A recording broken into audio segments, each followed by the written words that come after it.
Hai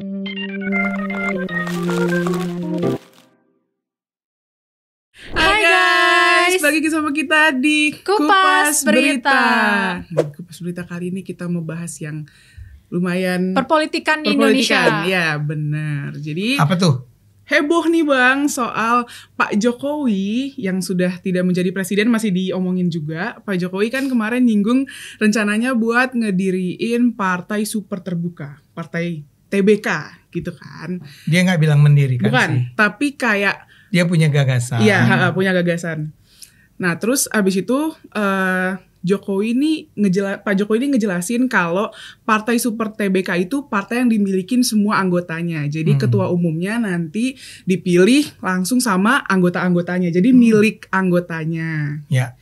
Gitu. Nah, gagasan Pak Jokowi ini disambut sama ada channel namanya UTV Bang.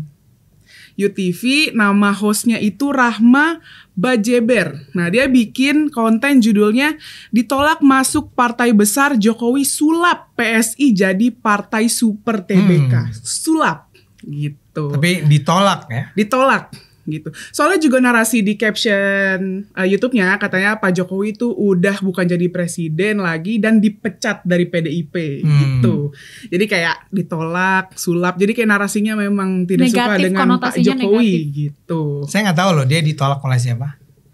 Bisa siapa? Dan Itu kayaknya nggak ada. Bukan nolak, mungkin belum ada yang mengajukan juga kan sih? Maksudnya belum Ya ada. mungkin ada percakapan, tapi kalau dia berani menggunakan kata ditolak tuh artinya kan gini, Pak Jokowi menawarkan diri misalnya ke Golkar, Iya. Golkar menolak, ke Demokrat ditolak. Nah setelah ditolak ini akhirnya kata si Rahma namanya. Iya, Lebih si ke PSI Rahma. aja istilahnya mungkin Pak Jokowi gitu. Gitu kali ya. Menurut sudut Istilahnya, pandang menurut dia. sudut pandang si Mbak Rahma ini Yang gitu. agak aneh. Iya, terus katanya, aku kutip beberapa omongan-omongan ya, karena kan panjang ya. Katanya kalau kita lihat dari pola Pak Jokowi selama ini, katanya Pak Jokowi ini cuma gimmick biar bisa mempertahankan kekuasaannya selama ini. Mempertahankan kekuasaannya gitu kan, dari mulai dinasti politik di Solo dan di Jawa Tengah katanya. Terus juga dia mendorong anak-anaknya buat ke posisi strategis katanya gitu, sampai Gibran. mau bikin partai yang konsepnya TBK biar kelihatan keren dan terbuka gitu Bang katanya. Terus juga kayak katanya tuh Pak Jokowi kan selama ini nempel ya, pas kemarin ya lalu-lalu tuh nempel banget di PDIP. Nempel banget di banget. PDIP, tapi kok sekarang kayak cari panggung sendiri katanya. Ngoprak-ngaprik politik katanya gitu. Tuh padahal udah lengser dari jabatannya gitu, tapi tetap ada cari kayak meninggalkan jejak gitu, kayak mau ada kayak ibarat jejak politiknya gitu. Iya. Kayak gitu. Terus Mbak Rahma ini sempet kayak throwback ke zaman-zaman pilpres ya, katanya mulai dari mendorong Pak Ganjar setengah hati, terus juga bermanuver buat dukung Pak Prabowo, terus sampai ngizinin anaknya Mas Gibran buat jadi cawapres kayak gitu. Katanya gitu. Sekarang malah sibuk bikin partai sendiri katanya. Kayak gitu. Ya, tuduhan-tuduhan yang dilontarkan Dan diantaranya itu. hal-hal kayak gini bisa jadi adalah tanda kalau Pak Jokowi masih mau cawe-cawe dalam politik katanya gitu. Belum move on Pak. Tapi kalau yang aku lihat kayaknya Mbak Rahma yang belum move on. Karena dia masih ngomongnya tuh yang kayak kita udah ngomong kayak makan bergizi gratis, udah ke depan, tapi masih di throwback ke Pilpres 2024. Terkesan seolah-olah mencari-cari alasan padahal sosoknya sendiri ini udah tidak menjabat sebagai presiden. Bener. Dan memang udah ya mungkin saat ini sedang menikmati hidup, tapi kenapa seolah-olah dicari-cari lagi kesalahannya. Itu juga konteksnya udah di masa lalu gitu loh, dan memang gak jelas apa buktinya. Karena waktu itu kan Pak Prabowo sempat yang kayak hidup Jokowi kayak gitu kan. Nah itu katanya kayak Pak Jokowi masih mau ada di pemerintahan atau masih Lah, mau itu kan cawe-cawe. kasarnya Itu dalam kan Prabowo yang bilang hidup Jokowi. makanya. Iya, tapi seolah-olah Pak Jokowi ini ingin dijadikan sama si Mbak Rama ini kayak nih jangan-jangan dia dalangnya nih atas ucapan hidup Pak Jokowi kayak gitu. Nah ini dari channel apa tadi? Channel UTV. UTV. Ya pertama-tama yang harus diingat nih ya, Iya. UTV itu PDIP banget. Oh, oke. Ini memang partai Pantes. yang orang-orangnya adalah pencinta dulu Ganjar, pencinta PDIP, atau barangkali bahkan saya nggak tahu persis ya, barangkali dibiayai oleh orang-orang PDIP. Jadi suara ini harus dibaca sebagai suaranya PDIP yang membenci Jokowi. PDIP itu nggak semua membenci Jokowi ya. Bu Puan misalnya, Mbak Puan misalnya kan selama ini terkenal relatif friendly lah sama Jokowi. Tapi kan yang lain nggak. Nah ini yang sayap anti Jokowinya PDIP nih. Makanya ngaco. Betul. Apa yang disebut tuh ngaco sengaco-ngaconya kan? Iya benar. Yang tadi judulnya itu aja menurut saya. Sulap. Ini penonton ya, coba besar. Tolong ya, coba tolong. Ingat-ingat kapan Jokowi ditolak oleh partai lain. Di mana beritanya? Diksinya tuh sama sekali nggak bener-bener konotasinya tuh negatif banget, sulap dan dipecat atau apa itu kan seolah-olah kayak nih gue mau masuk partai lo boleh nggak, kayak kesana terbuang banget gitu loh. Akhirnya sekarang terbuang, dia menggunakan partai gitu. Anaknya. Kan it doesn't make sense at all. Kenapa dia harus ngomong begitu? Dan kayak apa yang dia bilang, Jokowi tidak ingin kehilangan kekuasaan. Itu dari mana ya? Dia pengen anak-anaknya. Wahai Rahma, namanya siapa? Ya Rahma. Bajiber. Rahma Bajiber. Ini ya saya cuman khawatir ini cuman anak-anak. Saya sih tidak pernah merendahkan anak muda ya. Ada banyak anak muda pintar. Kalian kan pintar. Terima kasih loh Bang. Malu deh. Tapi kalau Rahma Bajiber ini memang sangat saya ragukan pengetahuan politiknya. Tapi mengingat dia adalah seorang pendukung PDIP garis keras gitu. Ya udahlah, bisa dipahami. Bisa dipahami. Tapi menurut saya ini penting dibicarakan ya. Gagasan Jokowi itu menurut saya memang excellent. Ya. Nah, kenapa si Rahma ini nggak membahas gagasan partai terbuka itu, partai super TBK itu? Kan super TBK itu TBK yang terbuka. Ya. Karena itu kan jauh lebih penting kita ketahui. Kenapa malah maki-maki orang kayak begini?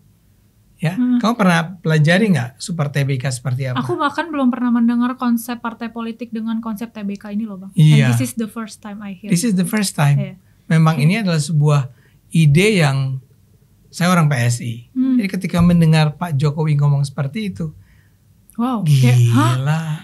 Kalau pakai anak zaman sekarang tuh anjrit. Anjir, bejir banget. Oh bejir ya? Bejirnya tuh yang positif kayak, yakin nih, keren banget gitu. Ini nggak ada dalam sejarah Indonesia. Partai politik manapun mungkin nggak ada. Ya saya nggak tahu yang tahun 55 ya. Yang dulu ya. Dulu. Tapi kalau yang dari partai-partai yang belakangan tuh, apakah Golkar, apakah Gerindra segala macam, itu kan bukan partai-partai yang ketua umumnya dipilih langsung oleh para anggotanya. Jadi saya melihat Pak Jokowi itu cara berpikirnya jauh lebih ke depan ya daripada kita semua. Saya orang partai, nggak pernah kami berpikir untuk mengidekan itulah, mengusulkan itulah. Karena bayangannya itu kan biar gimana pun itu kan, ini misalnya kita bicara tentang di Indonesia. Umumnya partai, tahu nggak cara mereka memilih ketua umumnya dengan cara apa? Kongres atau dewan pusatnya itu. Kongres ya. Tapi kongres kan tidak menyertakan para anggota. Ya, mungkin perwakilan provinsi mana datang. Betul. Gitu. Jadi kan ada, kita tahulah istilah DPP itu Dewan Pimpinan Pusat. Nanti di daerah provinsi ada yang namanya DPW, Dewan Pimpinan Wilayah. Di kota, kabupaten itu ada DPD. Daerah. Ya. Di bawahnya ada DPC. Cabang. Nah, kalau yang partai biasanya nih, yang milih ketua umumnya itu bukan anggota, tapi anggota itu diwakili oleh misalnya pengurus DPD. Atau DPW kan provinsi ya, misalnya Jawa Barat gitu ya. Nah Jawa Barat tuh akan ada, mereka akan memutuskan di daerahnya, misalnya Jawa Barat, yang saya calonkan Ade Armando ya, ini supaya nggak ada yang tersinggung nih. Terus nanti Jawa Tengah saya Egra gitu kan. Nah nama Ade Armando, nama Cindy, nama Egra itu diajukan ke pusat. Di kongres ya. Akhirnya dibicarakan bersama nih, orang-orang dari daerah itu diundang, terus voting. siapa nih menurut Jawa Barat ada Armando, menurut Jawa Tengah Egra, menurut Jawa Timur Cindy, menurut Sumatera Utara siapa. Demokratis gak? Demokratis sih dari bawah juga. Cuma tidak, sebenarnya bukan suara realnya para anggota. Tidak mewakili secara keseluruhan. Tapi kan kalau misalnya sistem yang sekarang bener-bener sampai ke akarnya anggota-anggotanya itu loh. Bukan PSI, siapa? Jokowi bilang nggak gitu, dia bilang. Setiap anggota itu punya hak yang sama. Itu keren banget sih. Kamu Jawa Barat atau Jakarta sih? Aku Jakarta. Masih Jakarta. Iya. Saya kan Jawa Barat nih. Saya anggota PSI Jawa Barat tuh, saya percaya aja sama pengurus DPP PSI Jawa Barat agar nanti majuin nama ini ya ke kongres di Jakarta itu. Padahal kan kita mungkin kita yang istilahnya bawahnya nggak tahu nih kualifikasinya. Kualifikasi apa? Gitu kan. Kita wah kok dia sih yang maju gitu iya, kan. Sebenarnya mungkin pengen gitu, cuman mungkin udah terlanjur namanya diusulkan kan ke pusat, jadi kayak ya udahlah gitu. Nah sekarang bayangin nih idenya Pak Jokowi. Dan ini bisa terjadi karena era digital kan, secara online. Setiap anggota itu, saya duga ya, saya itu kan cuman mendengarkan apa yang disampaikan di berbagai diskusi ya. Jadi saya misalnya anggota PSI nih, saya punya akses nih untuk ikut milih. Kayak itu kan biasa kalau kita perguruan tinggi itu misalnya dulu untuk bisa masuk ke aksesnya kampus kita masing-masing, ya kita punya ada password segala macam. Nah kita bisa langsung milih satu orang satu, ya itu demokratis banget, iya sih. bangetnya. Iya benar. Kan demokratis tuh artinya memang kedaulatan tuh ada di tangan rakyat. Iya benar sih, karena kan Pak Jokowi ini pengen, maksudnya sama PSI ya, kayak gimana caranya partai itu dikuasainnya sama rakyat, bukan sama elit pimpinan tertentu. Seperti yang tadi Bang Ade bilang, kayak sebenarnya kita nggak srek sama nama ini, tapi udah terlanjur diusulkan ke pusat, jadi mau gimana lagi. Itu kan menandakan bahwa sebenarnya secara nggak langsung partai dikuasain sama elit pimpinan. Berbeda sama yang sekarang konsepnya partai dikuasain sama rakyat. Yang mana sekarang anggota pun bisa memilih. Dengan konsep terbuka TBK ya kalau nggak salah. Dimana kalau katanya Pak Jokowi ini terinspirasi dari sistem perusahaan TBK itu loh Bang, di mana sahamnya ini dimilikin sama publik gitu. Jadi cuma kalau di TBK perusahaan itu kan ada orang yang memiliki saham dominan. Oh ya. Nggak semua orang juga sama. Kamu tetap sebagai, misal kamu beli saham di sebuah perusahaan apa gitu ya. Kamu juga udah punya hak suara, tapi kecil banget. Nanti ada yang bisa memiliki 40% segala macam. Mereka lah yang berkuasa kan. Kalau ini nggak ada. Saya kasar gini, Mas Kaisang itu kan juga adalah anggotanya PSI. Suaranya Mas Kaisang sama suara Ade Armando yang cuman rakyat jelata ini sama. Sama Cindy yang anak sekolah kujuk bocil gitu, sama suaranya. Yang anak baru lah sama gitu. Sama ya, itu kan luar biasa. Karena istilah TBK ini Bang, Pak Jokowi utarain waktu beliau ini wawancara sama Mbak Najwa Shihab gitu. Jadi ada salah satu wawancara, dia bilang maksudnya ini gimana caranya partai politik itu sekarang sistemnya harus diubah lah, harus dikuasainnya sama rakyat, jangan sama elit tertentu. Itu kalau nggak salah di wawancara bersama Mbak Najwa tanggal 11 Februari 2025 lalu itu dia sampaikan tuh istilah 11 Februari kan bulan lalu ya. Iya, partai supernya gagasan beliau ini yang cemerlang ini di wawancara itu. Jadi kayak tadi gimana caranya sih partai tuh harus dikuasain sama rakyat. Nah gitu. Buat saya ini kan mengejutkan ya gini. Jokowi itu sebetulnya bukan politisi ya. Artinya dia tadinya entrepreneur kan, pengusaha. Itu bukan pengusaha konglomerat gitu pengusaha kan. Pengusaha kayu ya. Terus dia jadi politisi. Oke. Nah kita tuh kan semula berharap gagasan-gagasan sebrilian ini nih, sejernih ini mestinya datangnya dari mana? Para politisi murni. Yang udah lama kan. Yang memang bergelut di bidang politik. Bergelut di dunia politik dan segala macam. Tapi jangan-jangan nih, kalau politisi lain justru ngelihat bahaya kalau ini dipilih langsung oleh rakyat.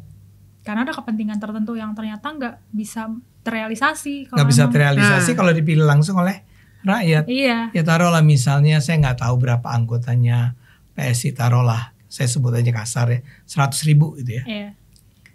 Kalau kamu menjadi ketua, ini sebenarnya kita agak loncat. Sebenarnya idenya Jokowi kan nggak nyebut PSI ya sebetulnya ya. Dia nyebut Partai Super TBK ya, gitu kan? Iya, Partai Super TBK. Kemudian nggak tahu lah apakah seminggu, nggak tahu berapa lama kemudian, 10 hari kali ya, 2 minggu. Tiba-tiba PSI bilang kita bakal bikin partai perorangan itu. Yang kamu pernah yang benderanya di mana-mana. Ingat nggak kita pernah ngobrol nih maksudnya apa ya? Konsepnya one man one vote. One man one vote, perorangannya PSI itu di situ. Iya. Rupanya langsung disambut nih gagasan sang ayah. Iya. Dan yang ini artinya Mas Kaisangnya ketika mendengar gagasan itu, he's not against that. Ini setuju. Padahal kan kalau dia memang cinta sekali sama kekuasaan, ya mendingan jangan pakai one man one vote dong. Gue udah punya posisi, Iya kan? Maksudnya apa nih, melengsar kan nggak bisa lah. Maksudnya nggak bisa. Pasti nggak bakal setuju istilahnya. Ya kan? Kan dia kuasai aja para elit kan. Nah tiba-tiba datang si bapak bilang nggak gitu mestinya. Partai super lah, pakai lah.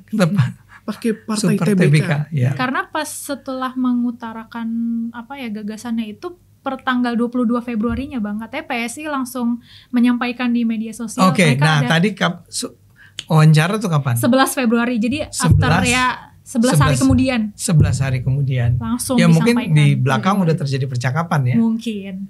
Mungkin si Mas Kaisang datang ke bapaknya. Boleh lah itu. Ini aku aja, nggak usah ada partai baru, kan? Udah kita siap. Kamu nggak apa-apa nak, kata Jokowi. Gak apa-apa, dah gaskan gitu kan. Langsung deh tanggal 22 keluar pengumuman. 22 keluar lah pernyataan perubahan itu. Sistem. Itu betul-betul sebuah terobosan yang luar biasa. Ini datang dari, nih maaf nih ya, Jokowi itu seusia saya ya. Oke. Jadi orang tua nih kita. Mantap. Ya memang orang tua pintar-pintar sih. Maaf ya. Maaf ya penonton. Beda suhu. Jadi dia tuh bukan politisi, dia nggak belajar politik dia kan bukan student politik, itu bukan, dia orang apa sih, ekonomi ya? Ekonomi. Kehutanan ya? Oh kehutanan, betul kehutanan. Kok dia tiba sih pada gagasan secemerlang ini, ya? Sementara orang-orang lain dan saya sendiri dan ilmuwan politik yang lain tuh nggak ada yang kepikir bahwa iya ya anjir itu bagus sekali ya. Malah dimarah-marahin Rahma Bajeber ini. Malah dibilang gimmick biar kelihatan sok keren. Padahal kan sebenarnya konsep seperti itu ya Mbak Rahma membuktikan bahwa partai politik itu bukan partai keluarga ya. Bener dong. Ya. Itu partai ini. Aku mulai agak kuat nih. Partai milik anggota, bukan milik keluarga. Emang ada ya partai milik keluarga? Aku nggak tahu ya. Coba penonton simpulkan mana nih? Coba komen di bawah. Nggak, saya membantu penonton. Oke. Karena Cindy menyebut itu, saya harus katakan partai yang anti demokrasi itu, yang tidak demokratis, bukan anti. Yang tidak demokratis itu, yang paling tidak demokratis itu partainya Rahma Bajeber. Namanya PDIP. Kespil. Aduh. Kenapa penonton? Anda mungkin nanya, kenapa begitu? Anda tahu nggak? Penonton tahu nggak? Bagaimana PDIP menentukan siapa yang jadi ketua umum? Ayo gimana? Kan tadi partai lain udah ada tuh, bikin kongres ya, datang wakil-wakil dari daerah-daerah, dari provinsi, dari kota, masukin suara voting. Mungkin nggak demokratis amat, tapi masih ada votingnya, masih gitu ya. Kalau PDIP, tim kita ya. Maaf ya kaget. Oh ya maaf. Gimana ceritanya mereka pilih ketua umum? Coba gimana para penonton? Sederhana, paling sederhana dari semua partai yang ada. Yang menentukan siapa ketua umum adalah ketua umum sendiri. Aduh.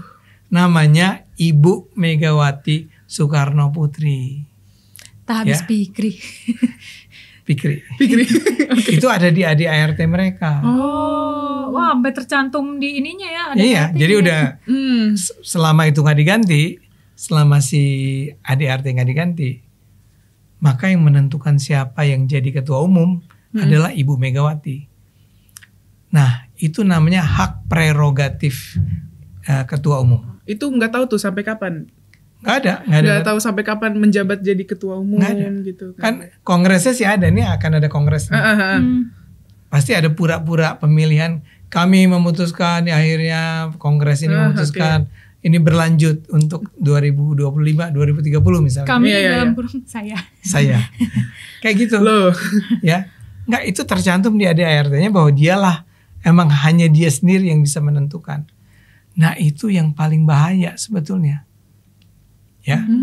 Jadi kalau kita mau bagi itu ada paling otoriter itu adalah PDIP. Kemudian partai-partai lain masih demokratis dong. Masih demokratis. Yang menerapkan sistem tadi ya, voting. Pemilihan, voting, bla bla bla. Sekarang bayangkan loh, kalau akhirnya gagasannya Pak Jokowi bisa diwujudkan, ya, belum tentu bisa ya. Ini kan kita baru ngomong ya, baru beride ini. Sekedar ide aja. Ya. Dan itu dijalankan oleh PSI, maka PSI akan menjadi partai paling demokratis. Nah sekarang ini kan orang sering bilang PSI di mana demokratisnya, karena PSI itu untuk menentukan siapa ketua nggak pakai kongres. Iya itu benar.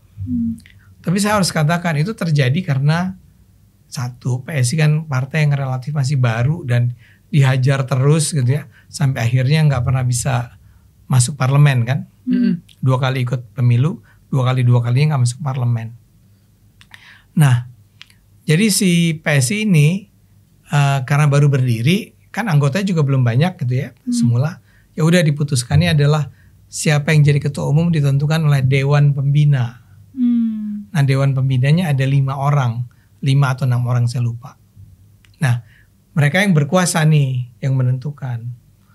Mula-mula ada siapa? Ketua pertama siapa? Grace Natali, terus Giring. Bro Raja Julia. Enggak pernah, Raja Juli nggak pernah jadi ketua. Okay. Yang kedua tuh adalah Giring Ganesha. Ketiga, ya, jadi dalam waktu dia tuh bahkan saya nggak tahu, mungkin baru 10 tahun umurnya, itu udah punya 3 ketua umum. Ya, kalau PDIP dari tahun 99 sampai 2024, 2025 bahkan itu cuma 1. Nah ini udah 3. Tapi yang menentukan masih Dewan Pembina. Jadi bisa dibilang, wah nggak demokratis dong, nggak ada suara dari bawah. Nah kalau sekarang ya mulai mau akan digunakan yang di ide Super TBK ini, bayangin loh, dia akan berubah dari tadinya ditentukan oleh pembina, sekarang karena barangkali jumlah anggota udah mencukupi gitu ya. Kalau dulu kali karena suaranya belum masif ya, belum banyak. Jadi masa kalau anggotanya baru 10 milihnya gimana, itu kan 10 orang. Iya, susah. Kalau sekarang udah lumayan lah ya, udah bagus lah. Nah jadi kalau PSI betul-betul bisa, ini kan juga PSI sebenarnya belum memutuskan karena ADART-nya masih menyatakan yang menentukan tuh Dewan Pembina ya. Nah, sekarang kalau si PSI memutuskan akan mengadopsi gagasannya Jokowi, itu akan luar biasa banget. Tapi kan PSI sudah mendeklar kalau mereka menggunakan partai super kan Bang, berarti mungkin untuk masalah ADART memang tinggal diganti aja kan. Ya tapi kan nggak gampang juga. Maksudnya it means itu bukan sekedar isu aja, berarti bukan memang benar isu, ya. Sudah benar akan diterapkan. Gitu. Benar akan diterapkan kan, tapi kita harus kita harus fair. Sebelum itu dinyatakan kita muat dalam ADART itu belum jalan. Oh iya. Ya kan? Tapi kalau benar nih kan namanya Jokowi sama anaknya, masa terus berubah lagi besok nggak jadi yang kemarin prank. Tada. April Mop gitu kan? April Mop kan tidak. Ini belum April. Ini Maret. Ternyata bentar lagi April. Nah jadi kalau itu ya saya sih harapkan sebagai orang PSI, karena kalau sekarang diterapkan saya bisa maju loh jadi calon ketua umum. Iya betul, kita dukung. Penonton dukung ya kalau mau jadi anggota PSI dukung. Nggak bercanda kan. Ntar dimasukin ke hati, dicatat besok di berita, Ade Armando akan ajukan diri sebagai calon ketua umum PSI. Waduh, mantap. Akhirnya ada yang milih bertiga. Kita aja. Aduh, itu jadi kalau menurut saya Rahma Bajuber ini belajar dulu sebelum ngomong deh. Tuduhannya berlebihan. Tuduhannya berlebihan dan nggak adil dan jahat tuh. Maksud saya gini, ini ide yang penting dibicarakan secara serius buat Indonesia.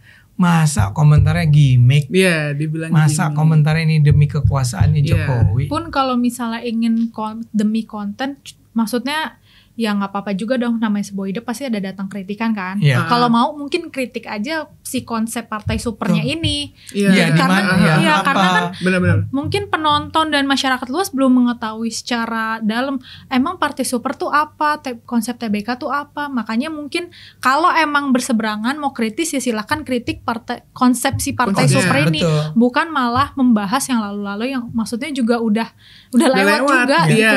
Benar. Ya saya justru emang melihat Jokowi itu ngelihatnya ke depan, bukan ke belakang. Karena emang kalau ke belakang di dunia pun yang berani menerapkan partai super itu nggak banyak. Saya lupa ada beberapa negara ya, di Italia kalau nggak salah. Itu kalau nggak salah di Inggris juga ada. Tapi itu memang dilakukan oleh partai yang isinya anak-anak muda. Partai Gen Z lah. Apa? Partai Gen Z. Partai milenial Gen Z lah yang berpikirnya ke depan. Ya saya nggak tahu ya apakah ini mungkin dilakukan di Indonesia ya. Misalkan gini, orang akan mulai bicara tentang nanti ada money politics, jadi para anggota itu dibayar segala macam. Ya mungkin sih. Nah makanya ke depan nih kalau PSI serius mau menerapkannya di Indonesia, harus dipikirkan sampai ke level itu. Iya. Gimana cara mencegah jangan sampai main duit kan? Betul. Lagian kalau menurut Mbak Rahma, Pak Jokowi itu mengoprak-aprik politik, emang yang benar tuh bagaimana? Yang benar tuh gimana maksudnya? Coba kasih tahu. Kalau membangun dinasti keluarga di politik kayak mana? Aduh. Bangunnya. Lah Bu Mega bukannya dinasti politik? Oh wow. Hah? Kita tutup saja. Kita sudahi saja. Oke, mungkin itu aja yang bisa kita bahas di Kupas Berita kali ini. Jangan lupa like, comment, subscribe. Kalau misalnya kalian ada ide-ide konten, boleh komen di bawah. Jangan lupa apa sih? Jangan lupa stay tune terus di episode Kupas Berita berikutnya. Bye-bye. bye-bye.